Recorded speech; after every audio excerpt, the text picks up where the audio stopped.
Enoy Extreme Media UJ. Subscribe for all updates. Ngambadiramu mu Luganda nti tulina statement gye twagala okuwa kwatagana ne ebigenda maaso bye tulaba mu campaigns zino ze tulimu oba elections nti weewaawo tubadde tutambula bulungi era generally bwe twogera tugamba akalulu elections zitambula si bubi nnyo naye ekizibu kye tusanzeemu waliwo abantu abagufudde omugano okuteekawo embeera egezaako okugyawo eddembe eryo eririwo either maybe nti bakifunamu oba balina engeri gye balaba nti weba tebataddeewo omuvuyo elections ndowooza tebafuna masanyalaze nga twagala okutegeeza nti nga Uganda Police Force ffe kye tugenda okukola tetujja kugenda kutandika kunenya buli muntu oba bino ebintu bye badde bagamba nti tiyagaasi tujja kuba no wosanga nti naalumanya ne saalumanya ne naalumanya nga bonna bakigendeddemu si bwe kigenda okuba operational strategy yaffe tujja gendera bali abantu kinoomu abateekawo embeera eyo era waliwo incident eyabaddewo tiimu yaffe nga bwe mumanyi security tutambulira ku ba candidates kubanga constitution etuwa eddembe erikuuma buli muntu so jo bwe twabadde tuli mabega wa convoy ya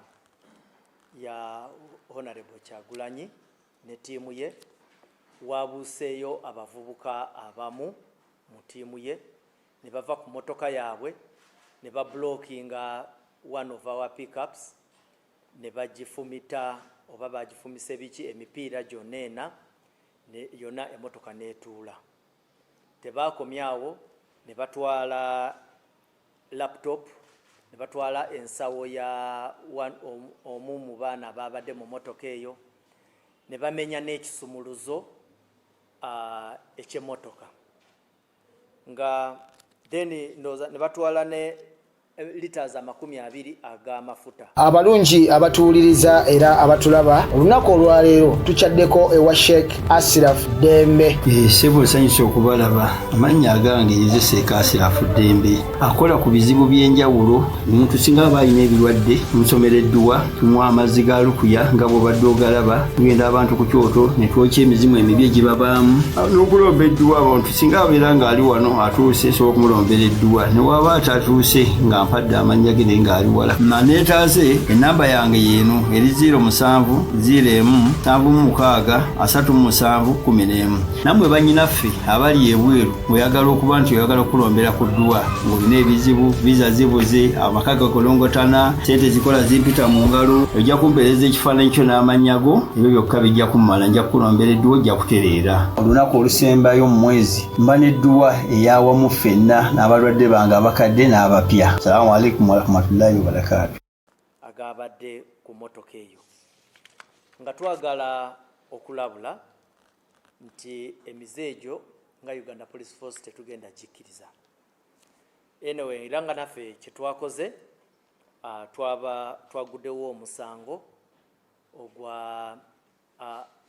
twaguddewo emisango omuli robbery ne malicious damage era nga twakutteyo mu bantu baabwe twakutteyo abantu 10 nga mwe muli Sembusi Precious Paul, Bukenya Ismail, Lokoro Liberty na Bukenya Mastura, Waiswa Raston, Nasozi Hope, Salimaka Gwa, Kamulegeya Regan, Katamba Stephen ne Lubega Alison.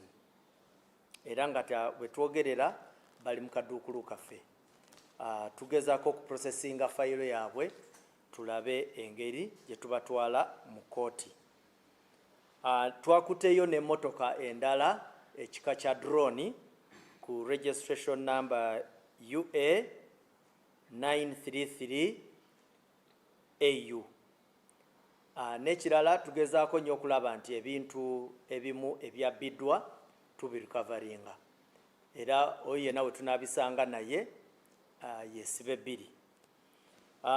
Naye eyo si y'ensonga yokka, bazze basonkereza poliisi emirundi n'emirundi, naye nga abapoliisi kye bagezaako nnyo okukola kwe kwewala emivuyo gino, so that tugezeeko okufuna rekodi eyo nti akalulu kano twakayitamu bulungi, naye kiringa ekiraga nti eddembe lino teribakolera. So twagenza okubalamu nga 3 October omwezi guno emayuge bakuba omupoliisi, era eyo kesi nayo tugiina.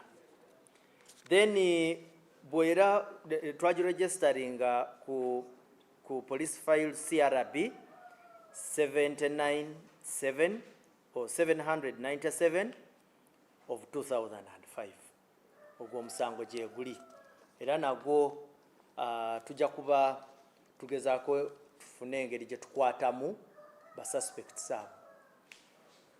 Nga 8 October ekyankwanzi, era still bafoot soldier bakuba omupoliisi waffe ekikonde NCO, non-commissioned officer, era DPC bwe yagezaako okujja okuteekawo embeera ennungi, bakanyama abo baali bamaze okudduka nga bayingidde mu gurupu ennene. Baba baagala nti we badduka eri tukube tear gas, then enkya mutandika okuwulira tear gas yafuuse tear gas. Nga October 21st mujjukira ekyali ekisiita town council mu Kakumiro, era still candidate twamugamba nti eno ground wolaba ennyonyi ya poliisi weepakinze si ye ground gye twali tukiriziganyizaako. Ground gye twakiriziganyizaako naawe ne ba agents bo ndala ate ogimanyi, era still ne bakozesa effujo ne bagenda ne bacreating embeera okukakana nga emmotoka ya poliisi UP 7694 bajasiza endabirwamu. Ebusia nayo tulinayo fayiro endala CRB 1038 oba 1038 of 2025. Naye nga ffe kye tugamba nga poliisi tuli beeteefuteefu okukuuma eddembe n'okukuuma akalulu kano okumakinga sure nti katambula bulungi, naye kye tutagenda kukkiriza izi okukkiriza bano abatusoomooza okugenda nga bayinaayina. Ekyo tekigenda kubaawo, era katulabe nga bwe tunaagenda mu maaso. First and foremost, we would like to say that there are a number of transgressions, but we have been patient with every side, NUP inclusive. We have been patient. We talked about processions. You saw a number of them to some extent violated. We continued re-echoing the same message, but you will realize that this specific message comes up when now fellows have started even beating police officers, punching. Now, we can tolerate something, but not this. Because now this would show that actually we are weak. Piercing and deflating tires. Now that one is not acceptable. like I said earlier, there is a lot of heated temperament in a campaign cycle, and we have been understanding it, and it even feeds into what my colleague here has asked about the officer who headbutted, who is seen on the video headbutting one of the NUP supporters. Of course, that is a matter which a file was opened, I think yesterday. When I get any details, I will share them. But what we cannot tolerate, this physical assault of police officers. That one is a bit extreme, and it will come with consequences. The other issue, though slightly away from this but connected to elections, is the one of the boy seen insulting abusing the president. First and foremost, this issue is very straight and square. If you attack the person of the president, you certainly will have broken the law, and the law takes you on. If you are a juvenile and an offender, we treat you in accordance with the laws that govern the handling of juveniles who are in conflict with the law. So the only difference is that now I needed to first call back and get the exact nature of or the regime of action which was taken in respect to this particular matter. The other issue is that, this one I've already commented about.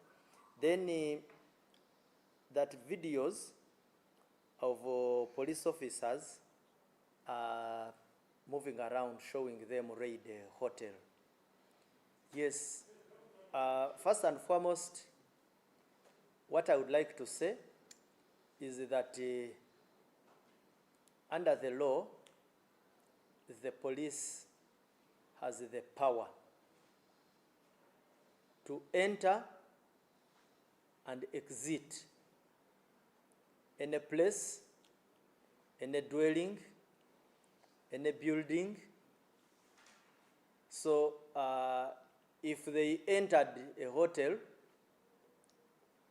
as police, they are still working within the law. If in the course of the operation there were aspects of property damage, that one can be discussed at another fora. But primarily speaking, the police has powers of ingress and egress. Those are powers reserved for it. Somebody has asked, are you doing engagements? Yes. In one of the reports I got, actually after the incident of the damaging of the police pickup, the matter was brought to the attention of one of the NUP leaders. I just don't have the name of head, but in the report it is reflected they were engaged. Now, somebody asked about the issue of the number plates. The briefing I have, I've given you the number plate, and that is the number plate of the car. If the number plate, the vehicle has a different number plate from that one, I think it is not within my knowledge. I am at headquarters here. I read a report. I saw the photo of the number plate. I have delivered the number plate to you today. Somebody asked about visuals. That the other time I gave you visuals of certain action. I think we gave you visuals in respect to areas where there were transgressions, but where cameras, police cameras were. I think on that particular road we may not have had police cameras, but nonetheless, visuals are not the only pieces of evidence when we are looking for evidence to sustain an allegation. We can sustain an allegation based on other pieces of evidence. And based on what I at least am aware of, there is evidence enough to pin the suspects. One has said that if the presidential candidate was given security, what are these others doing? No, security is not a preserve of only bodyguards. The performance of a security function is for all police officers detailed to ensure that the campaigns are safe, secure, and guided. And everybody has his own Lubimbi. The bodyguards have their Lubimbi, the traffic officers have their part to play, the operational commanders also have a part to play. Because these convoys pass through communities, they pass on public roads, they pass through trading centers, which requires that there is constant police visibility and availability. Lastly, one has asked that we see or we hear that some of the arrested persons included receptionists. I do not know that detail, but I would like to say that if you are arrested and they happen to find you innocent, or they happen to find that there is no incriminating evidence against you, you will be released and released immediately. So if you are among that category, you could be a receptionist, you could even be a boda rider. But as long as you are innocent, you will be released because we have nowhere else to take you but to release you. Yes. Nti waliwo abuuziza nti banaye operations zamwe zino ne condemnations zonna ziri ku nuupu yokka nedda. Nabuuza nti ate abalala n'abalala waliwo ensobi emu bbiri oba ssatu ze babadde bakola ate nga si bokka ne nuupu ng'ogitaddeko, naye ensonga ekwatagana n'engeri elections zino we zibadde is that tubadde tugumiikiriza ebintu bingi. Makubo olusi nga bwe mulaba processions zibadde zigenda mu maaso nga tubagamba bannayi temukola ki, naye ekyo tetubali tetukozesa maanyi oba kuvaayo na mukono gwa kyuma. Ffe obuzibu bwaffe we buli is ejoogo ebadde egenze walako nga batandise n'okukuba. Emanyi bw'otandika okukuba omupoliisi oba oyina w'otuuse, poliisi bw'ekuleka nayo ebeeraze obunafu. So sinti tewabaddeewo era ndowooza mubadde mulaba ku videos nga tugezaako okwesikana b'opola, tugezaako okubengeejinga, amaloboozi nga galiko waggulu, naye ffe nga aba professionals nga tumanyi nti nembeera ne bweba bwetyo waliwo awamu wooleka ne tukola ki, ne tutambulira mu ddembe. Waliwo abuuziza nti tulabayo ka video akamu omulenzi omu eyali avuma pulezidenti. Akavidiyo ako ne bwe sitakomenti nga akavidiyo ako kokka, naye just kye tulina okumanya is that pulezidenti w'eggwanga bw'omuvoola oba ozizza omusango, era noono omulenzi omuto bwe bakye yakola era aba yazza musango ate okwatibwa. Then ekirala is that bw'obanga oli wa myaka mito era poliisi tulina amateeka ge tugoberera bwe tuba tukwasa amateeka eri abaana abato era kye tukola mu mbeera ng'eno. Kanzire ku kino mwami omukyagambye wano nti omupoliisi alabibwa nga akuba headbutting simanyi bwenja kukiyita mu Luganda naye nga okutomeza helmet ng'agitomeza omutwe gwa one of the NUP members.